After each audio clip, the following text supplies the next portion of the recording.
Perkenalkan, nama saya Iskia Eduardo Sijabat dengan NIM 125230117 dari TPB 49.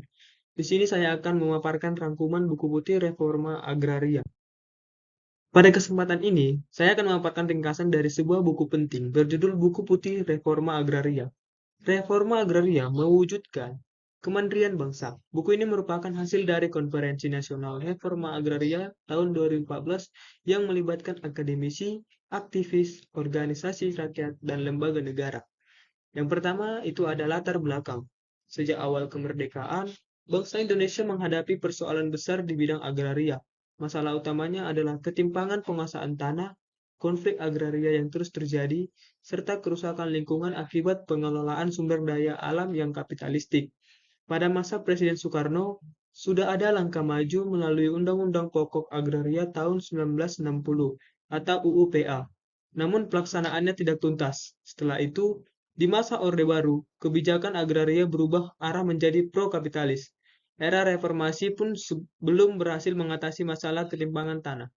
Padahal, TAP MPR nomor 9 tahun 2001 sudah menegaskan perlunya pembaruan agraria dan pengelolaan sumber daya alam secara adil dan berkelanjutan.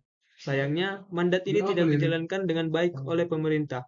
Karena itu, Konferensi Nasional Reforma Agraria diselenggarakan untuk memberikan rekomendasi kepada pemerintah baru agar benar-benar melaksanakan agenda reforma agraria. Yang kedua ada prinsip reforma agraria. Reforma agraria atau RA pada dasarnya adalah penataan ulang struktur kepemilikan, penguasaan, dan penggunaan tanah untuk kepentingan rakyat kecil. Ada beberapa prinsip penting. Yang pertama, tanah untuk penggarap. Artinya, tanah harus diberikan kepada mereka yang benar-benar mengusahakannya.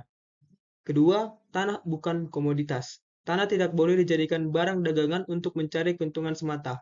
Dan yang ketiga, tanah memiliki fungsi sosial. Tidak boleh dimonopoli segelintir orang atau perusahaan besar. Selain retribusi tanah, RA harus disertai program pendukung seperti penyuluhan, pendidikan, akses kredit, koperasi pemasaran, dan perlindungan lingkungan.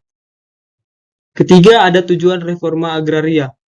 Ada 4 tujuan utama reforma agraria, yaitu yang pertama, mengurangi ketimpangan agraria dengan membagikan tanah kepada petani kecil dan masyarakat tak bertanah.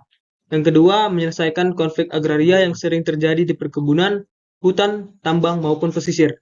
Yang ketiga, menguatkan basis produksi rakyat, terutama di pedesaan, sehingga petani masyarakat adat dapat hidup sejahtera. Dan yang keempat, memulihkan keseimbangan ekologi melalui penataan penggunaan tanah yang berkelanjutan. Dengan kata lain, reforma agraria bertujuan untuk menghadirkan keadilan sosial, kedaulatan pangan, dan kemandirian ekonomi bangsa.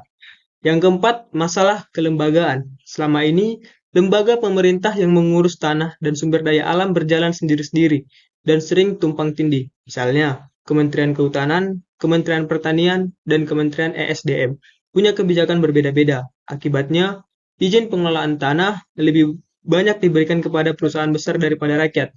Untuk mengatasi masalah ini, konferensi merekomendasikan pembentukan lembaga khusus, yaitu pertama, Komite Nasional Pembaruan Agraria atau KNPA, lembaga ad hoc yang langsung dipimpin Presiden untuk menjalankan reforma agraria. Kedua, Komisi Nasional Penyelesaian Konflik Agraria atau KUNUPK-A, lembaga yang fokus menyelesaikan konflik agraria secara adil dengan pendekatan musyawarah, mediasi, dan perlindungan HAM. Yang ketiga, Pengadilan Agraria, sebagai pengadilan khusus untuk mengadili sengketa tanah dan memastikan keadilan agraria tercapai. Selain itu, disarankan adanya Kementerian Agraria untuk mengakhiri ego sektoral antar lembaga. Yang kelima ada transformasi pedesaan dan ekonomi rakyat. Reforma agraria tidak boleh berhenti pada pembagian tanah. Tanah yang dibagikan harus menjadi dasar bagi transformasi pedesaan. Artinya, desa harus diberdayakan melalui koperasi petani, BUMDES, kredit union, dan dukungan pasar. Dengan cara ini, petani tidak hanya memiliki tanah, tetapi juga mampu mengolahnya, memasarkan hasilnya, dan meningkatkan kesejahteraan keluarganya. Reforma agraria juga diharapkan dapat memperkuat kedaulatan pangan, sehingga Indonesia tidak bergantung pada impor. Dan yang terakhir adalah kesimpulan. Dengan melaksanakan reforma agraria yang sejati, kita dapat mengurangi ketimpangan dan kemiskinan, menyelesaikan konflik agraria, memberdayakan desa sebagai pusat produksi, menjaga kelestarian lingkungan, dan pada akhirnya mewujudkan kemandirian bangsa Indonesia.